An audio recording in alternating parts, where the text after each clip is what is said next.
What's up, everybody? Matt Gajewski here, back again talking college football. We're closing out week one, Monday Night Football, college football edition, TCU versus North Carolina, Bill Belichick's debut.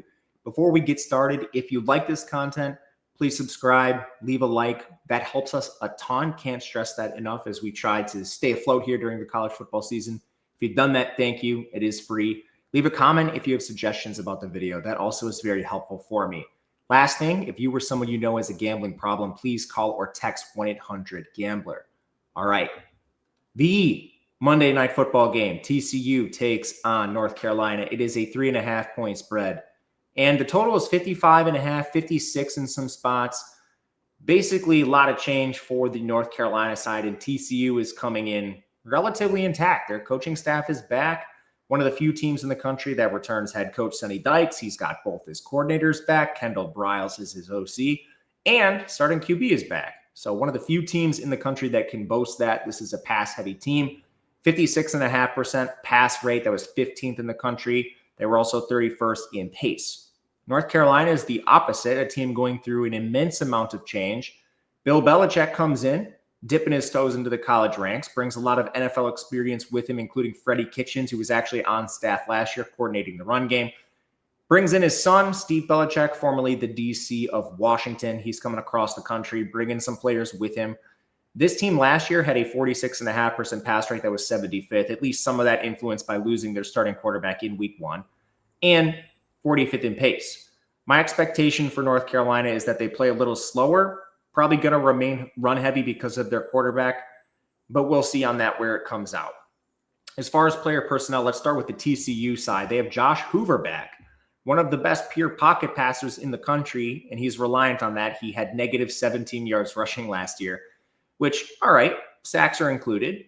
He only took 15 sacks, which is incredible, a 12% pressure to sack ratio.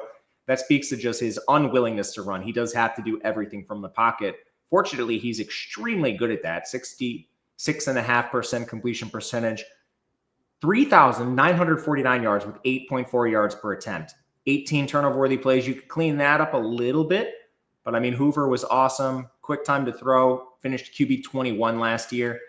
Maybe the biggest question, weapons. He's losing Savion Williams, Jack Besh, J.P. Richardson. That's a lot.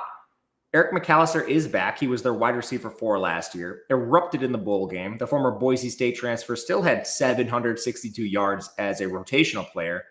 They get some transfers. Jordan Dwyer's gotten a lot of hype. He's from Idaho, so I'm not sure on him. Joseph Manjack comes in from Houston, more of a rotational player. They do have a ton of former 4-stars on this roster, like Major Everhart, Jordan Bailey, but probably depth is what gets this team to a ceiling if they reach one. Dozie Ezukanma is a second-year player who's gotten a ton of hype. They have 4 stars, Ed Small and Terry Shelton coming into this team. They should play right away if they want to see some sort of ceiling at the position. You know, unless Dwyer and Manjack hit right away, which I think is not the most likely. To be honest, I think your ceiling really comes from some of your younger 4 and 5 stars that are playing receiver for this team. That's a position that is recruited really well. Tight end is not the most important position in this offense, but they do have a pair of 4 stars in Rogers and Pimpton.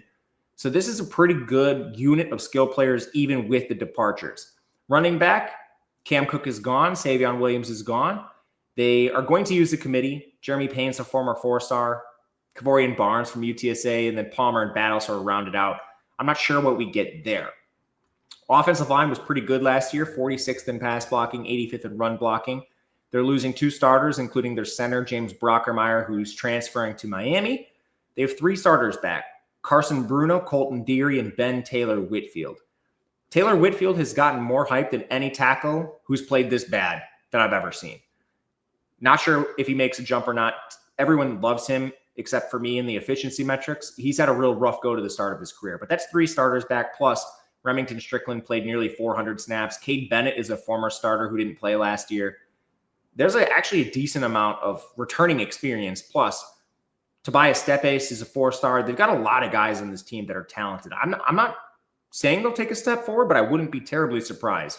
Personally, I think they end up in the same range, but there is the ability for this unit to move forward with their talent. And then on defense, North Carolina is turning over everything. Not that they really were any good last year. They were 91st. Their pass rush was their only above average unit. They do only get back 2 of their top 16. Both of them in the secondary, Caleb Koss and Marcus Allen. There were 2 of the better players.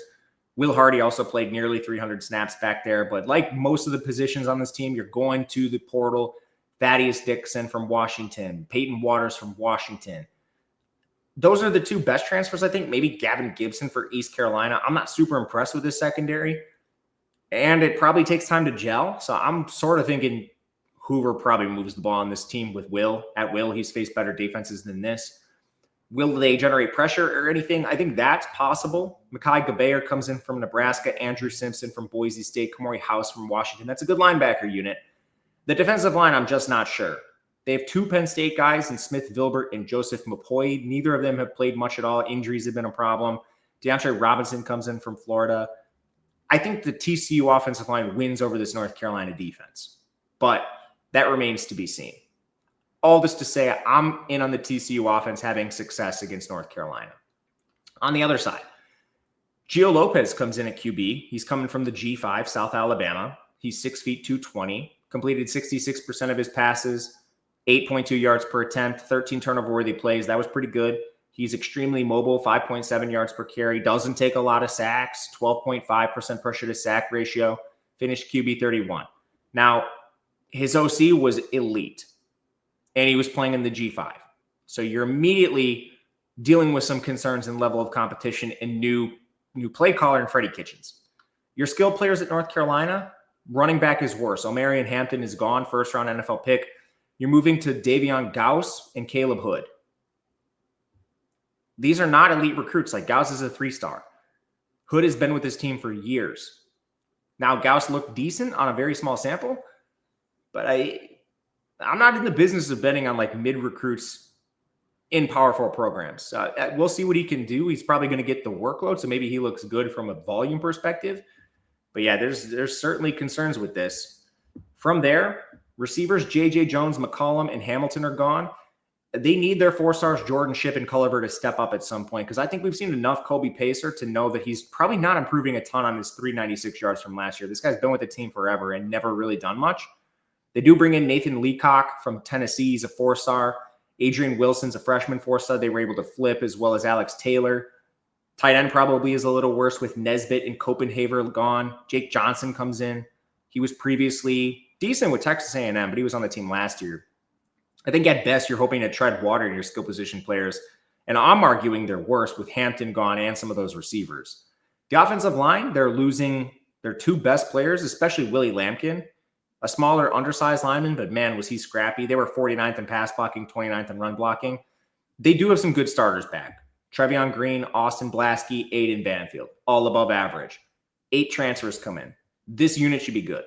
Willow Steen, Jacksonville State, Daniel King from Troy, Miles McVay from Alabama. I think they are probably going to be maybe a little worse, but this is a good offensive line. They're not going to be below average. As far as the TCU defense, a unit that was pretty banged up last year, do we think North Carolina can move the ball on them? They do lose 6 starters, a lot of them in the secondary, like Abe Kamara, who is awesome at safety, Johnny Hodges at linebacker, Lamarian James at corner. Their best unit was their coverage unit. They were 5th. Worst unit was pass rush. They were 118th, which makes sense seeing how many guys got hurt. They returned Devon Diallo back at edge group. Paul Olawale was injured last year. Marquise Diallo's back inside with Zach Chapman. So their D-line is going to be better just based on who they get back from injury. And I think their linebacker room is pretty good with Nnamdi Obiazor and Caleb Elarms, or the former Cal transfer. Can they sort of rebuild that secondary that's losing a decent amount? Well, Channing Canada, Bud Clark, and Jamel Johnson are all back. That's a great place to start. Austin Jordan played nearly 300 snaps. Avery Helm has played for this team in the past, just missed last year. There's some holes to be plugged. There's a lot of good youth on this team. They've actually been, this is the best team recruiting in the Big 12 by a mile right now. Like, this team is actually in the top 30 pretty consistently, top 20 sometimes, and no one else even like touches this. Tech goes to the portal. TCU does as well, but this team is more talented than any team in the Big 12. Just top to bottom roster. I'm not saying starters, but when you look at like incoming freshmen, the depth is better for this team. The talent's better for this team. The model actually shows some value in North Carolina, which I hate, but we'll see. This is going to be a me versus the model play. We currently make this closer to a pick-em with the home field advantage obviously factored into North Carolina's direction. And plus, their roster is actually better than you'd think. Where I'd come in on the TCU side and, sort of an I know better play, TCU has so much more continuity than this team. Questions we don't have about TCU. All right, brand new head coach who's an NFL guy. New OC who's an NFL guy. New QB coming from the G5.